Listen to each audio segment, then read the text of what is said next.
ما تعرفش.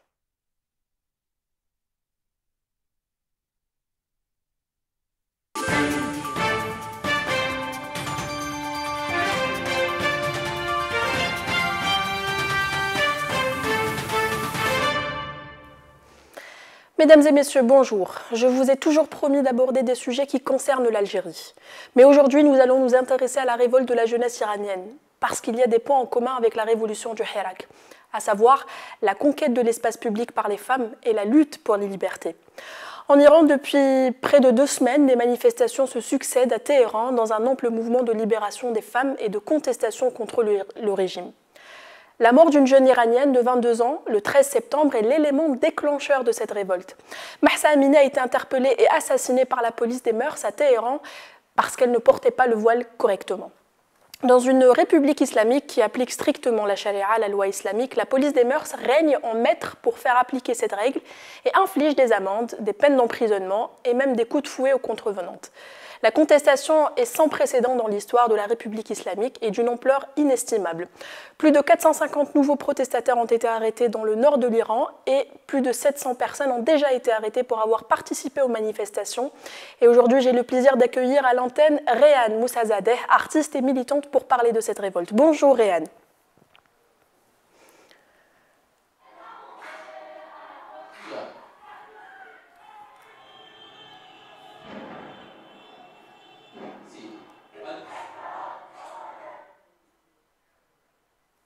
Réhan, bonjour.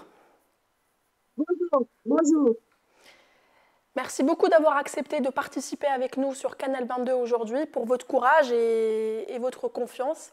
Tout d'abord, avant de parler des manifestations en Iran, j'aimerais vous poser la question qui vous concerne vous en tant que femme. Vous êtes expatriée aujourd'hui. Pourquoi vous avez choisi de quitter l'Iran? Est-ce que c'est une forme d'émancipation pour vous? Pour moi, c'était une manière d'être une personne libre. Depuis toute mon petite enfance, j'avais un rêve de devenir un garçon, parce que je constatais dans ce pays, les garçons, les hommes, ils avaient plus de liberté que les femmes. Et donc, une fois que j'ai terminé mes études à Teheran, j'avais décidé de partir.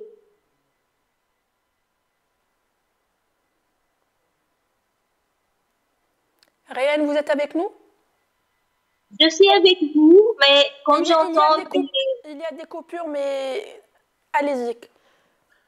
Non, de ce fait que j'entends les vidéos que vous partagez, enfin, vous montrez, du coup, je vous entends pas très bien et j'ai l'impression que... Les images qui passent en off, allez-y Réhan. Ne tenez pas compte des vidéos qui passent. Non, il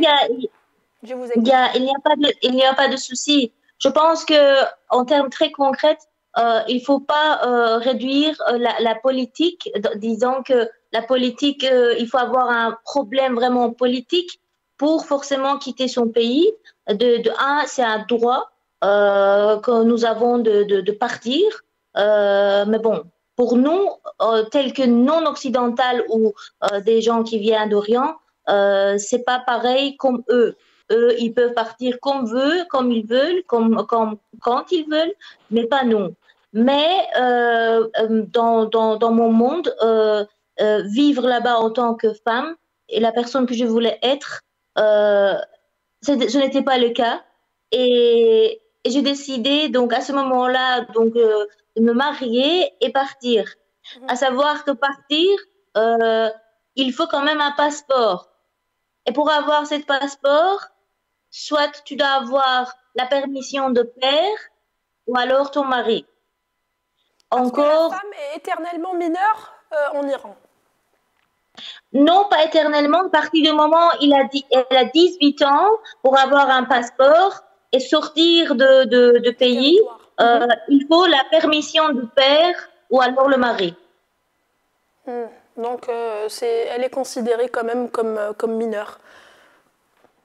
Même pas ça, je pense que c'est considéré comme quelqu'un qui doit vivre presque toute sa vie dans l'ombre d'un homme, que ce soit son père ou son mari ou d'autres. Voilà. Et donc, ça a été une forme d'émancipation pour vous de quitter l'Iran pour un pays européen, un pays de liberté? Disons que à ce moment-là, c'était en 2000, ma destination c'était États-Unis, mais je n'ai pas pu obtenir le visa. Donc le chemin est retourné vers l'Europe et je suis arrivée jusqu'à Belgique et j'ai resté ici jusqu'à présent. Très bien. Revenons à la révolte de l'Iran et dans plusieurs villes en Iran. La presse locale fait état de plusieurs morts actuellement. Est-ce que vous avez des chiffres à nous communiquer, Réane?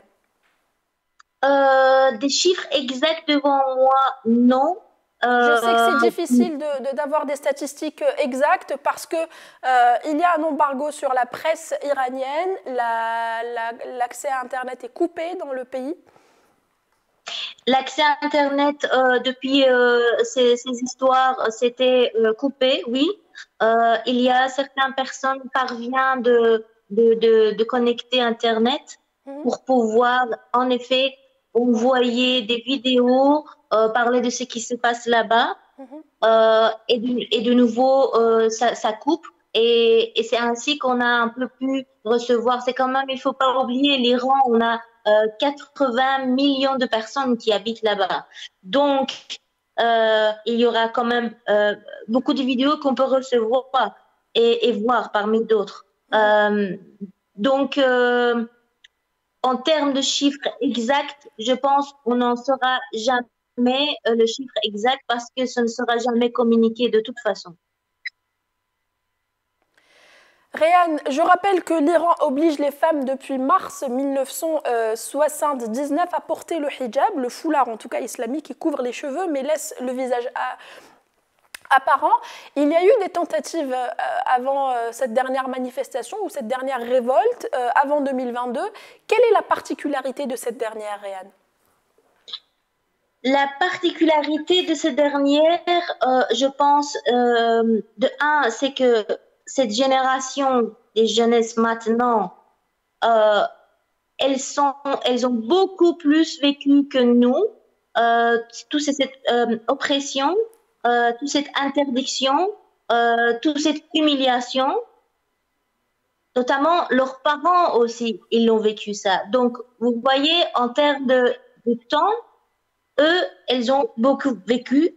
Aussi, on arrive à un moment que la tolérance n'est pas là. C'est-à-dire qu'on ne peut plus accepter, surtout quand on voit le monde. Le monde que j'ai quitté l'Iran il y a 22 ans d'ici, ce n'est plus le même que maintenant. Et donc, qu'est-ce qui a changé aujourd'hui, Réane?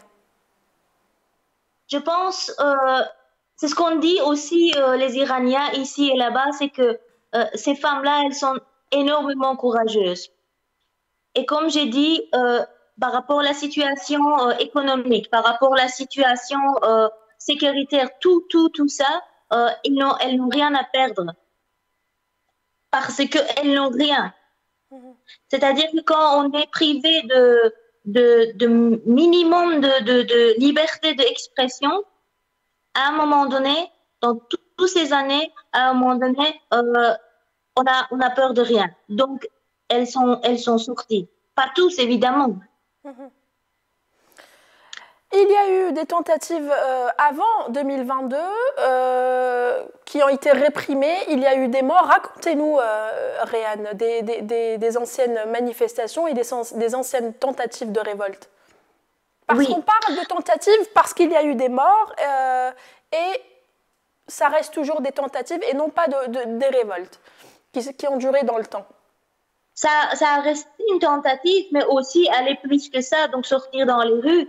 On a eu des élections et toujours les partis, on était plus pour les partis plus, on va dire, quel mot que je peux utiliser en termes français, qui est plus proche à certaines formes de liberté. C'était en 2009, si je ne me trompe pas. Enfin, j'étais pas en Iran, j'étais ici. Mais les gens, quand ils sont sortis dans la rue, parce que on soupçonnait qu'ils avaient triché par rapport aux votes, évidemment, la réponse, c'était les tirs des policiers qui ont tiré sur les gens. Donc, il y a une jeune fille qui était aussi assassinée, mais pas que elle, des hommes, des femmes. Et après cela, la dernière que je me rappelle, enfin, avant-dernière, c'était en 2019. Il y a eu de nouveau 4 jours de coupure d'électricité parce que le prix de pétrole avait fortement augmenté. Ça veut dire que l'espérance de vie, ça diminue.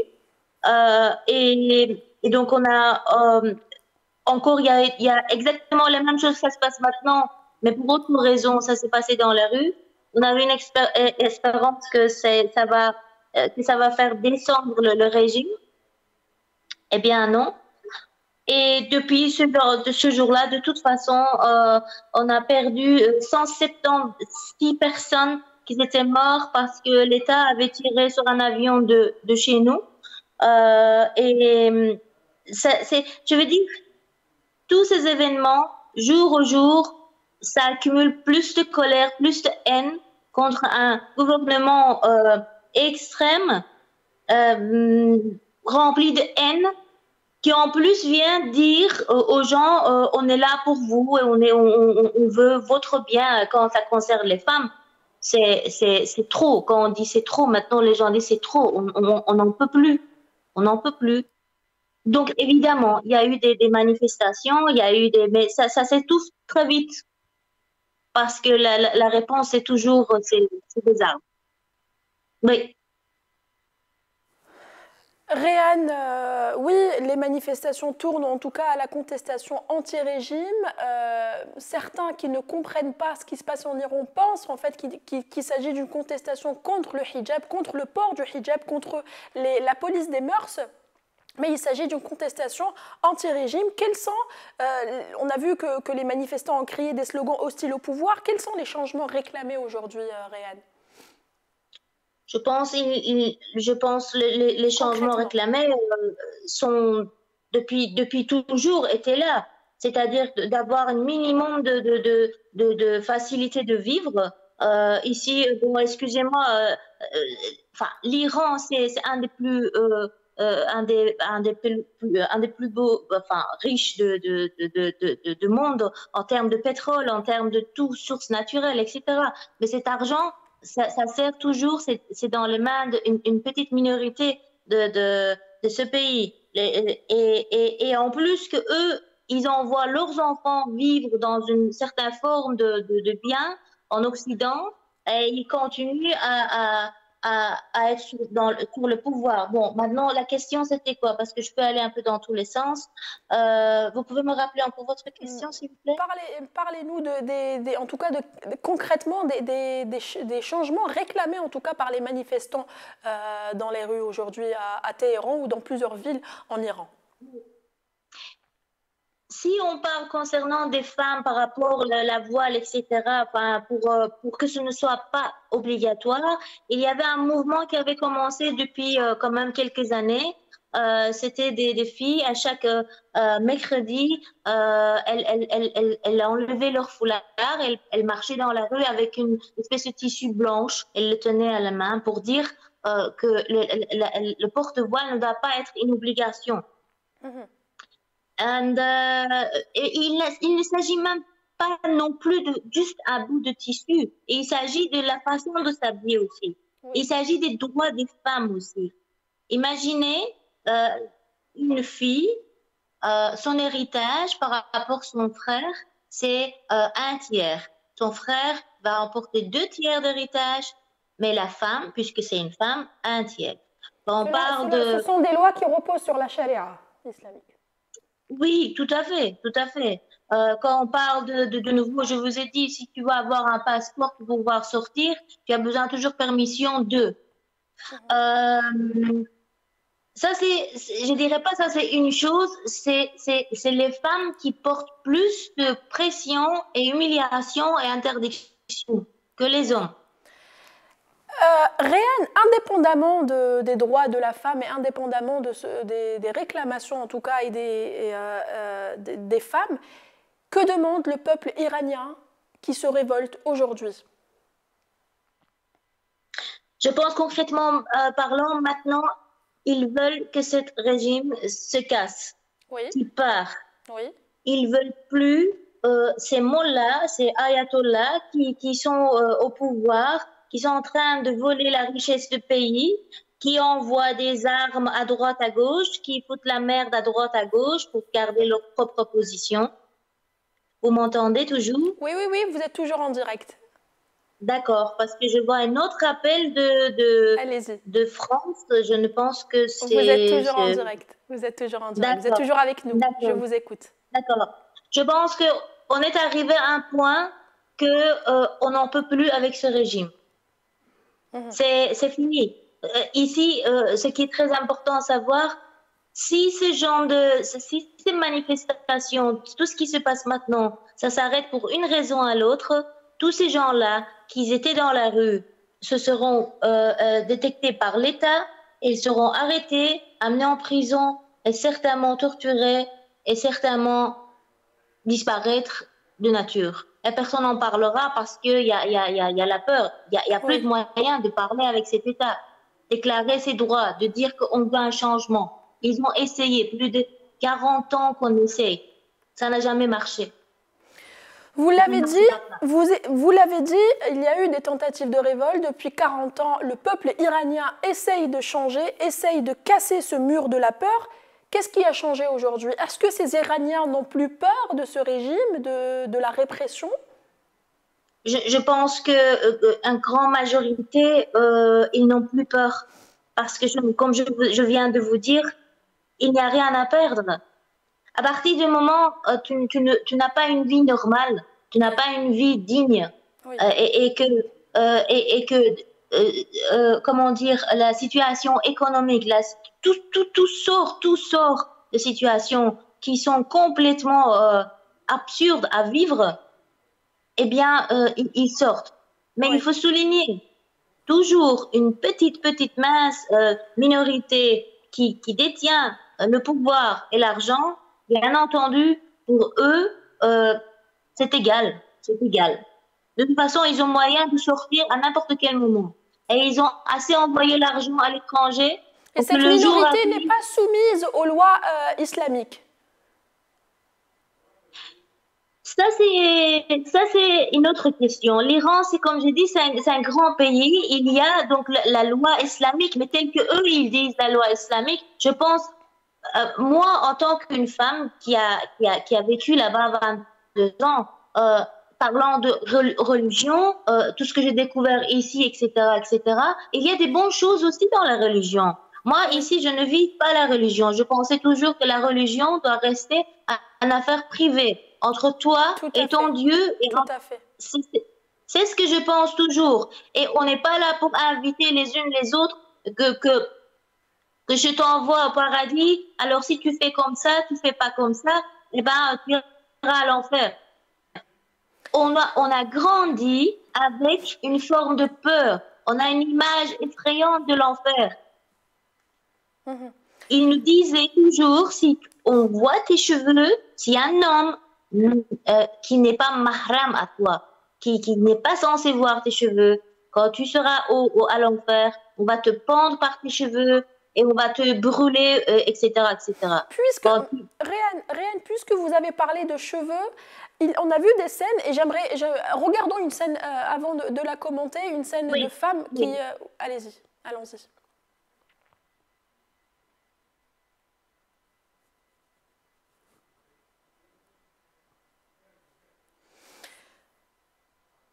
Un petit décalage technique, il y a des femmes qui se coupent les cheveux en pleine manifestation. Que symbolise cette action, Réane? À mon égard, à moi, à mon interprétation à moi, il dit si c'est pour ces bouts de cheveux que je dois perdre ma vie, je le coupe. Je le coupe alors. Ou alors, c'est un symbole de solidarité par rapport à ce qui s'est passé à Marsa et plusieurs d'autres femmes qu'on n'en a jamais vu, oui, ce qui s'est passé à eux. Donc, si c'est symbolise, si c'est pour ça qu'une femme doit perdre sa vie, je le coupe alors. Oui.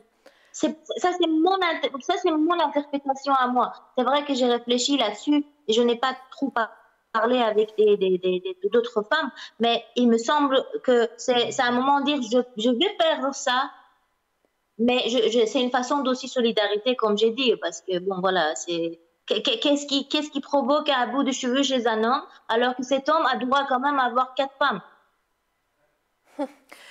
Oui, Réhan, il s'agit d'un autre débat pour parler des droits et des différences en tout cas entre les femmes et les hommes en termes de droits et de liberté.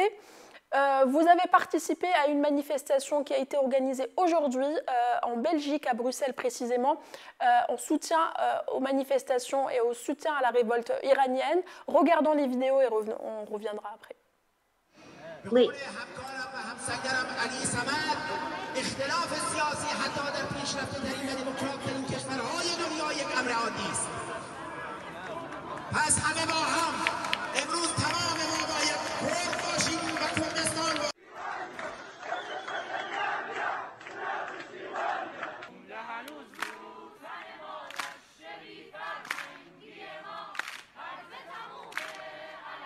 Yeah.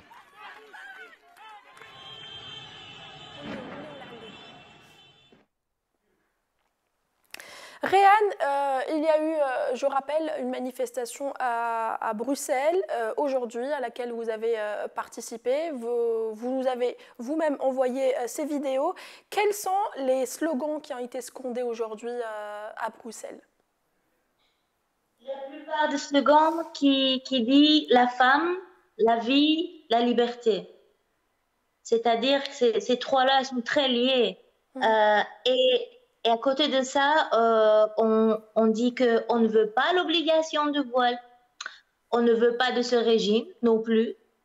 Et abat le régime et abat tout ce qui est au pouvoir, donc tous ces mots-là notamment. Une autre vidéo qui circule sur le net d'une femme qui se rend dans un endroit, un périmètre où il y avait des agents de la police et qui enlève le voile devant ces agents et qui se fait battre par ces agents. Regardons la vidéo et je vous laisserai commenter par la suite.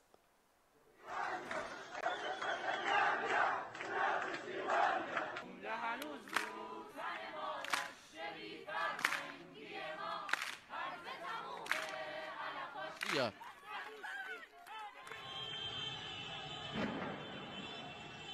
Si. C'est pas grave, nous n'avons pas la bonne vidéo, mais je pense que vous connaissez la vidéo Réhan de la femme.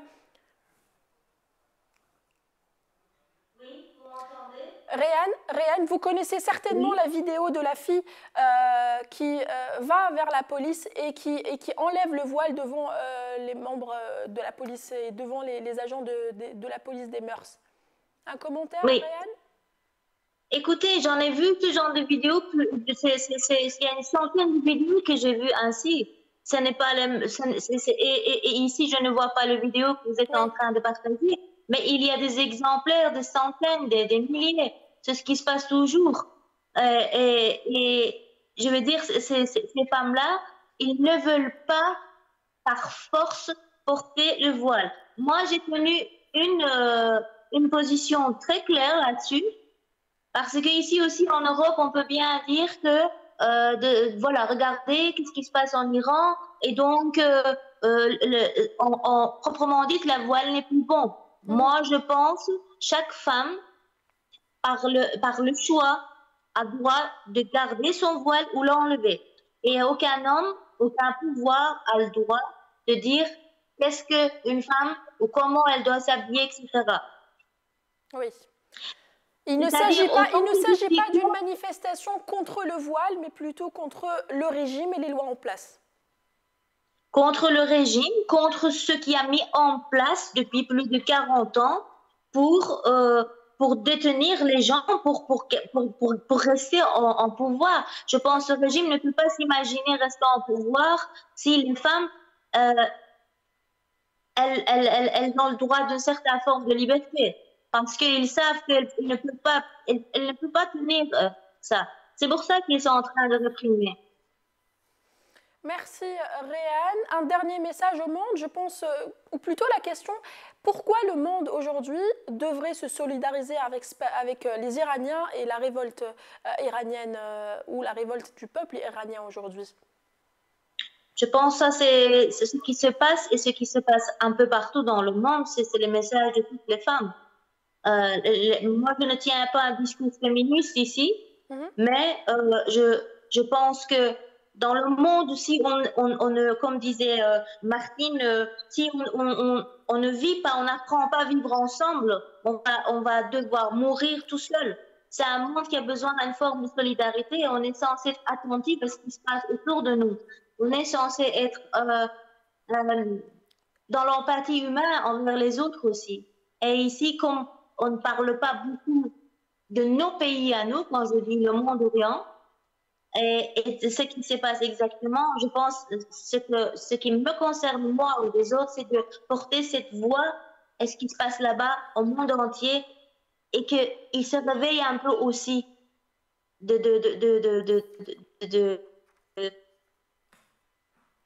oui, qui soient là aussi pour les autres. Merci Réane Moussazadeh, vous êtes artiste et militante, vous nous appelez, vous êtes à l'antenne de la Belgique, merci beaucoup. Merci à vous mes chers auditeurs ou téléspectateurs et téléspectatrices de nous avoir regardés. Merci à l'équipe technique de rendre possible cet épisode et cette émission et Canal 22. Je vous donne rendez-vous dans un prochain épisode, une nouvelle émission sur l'Algérie ou pas.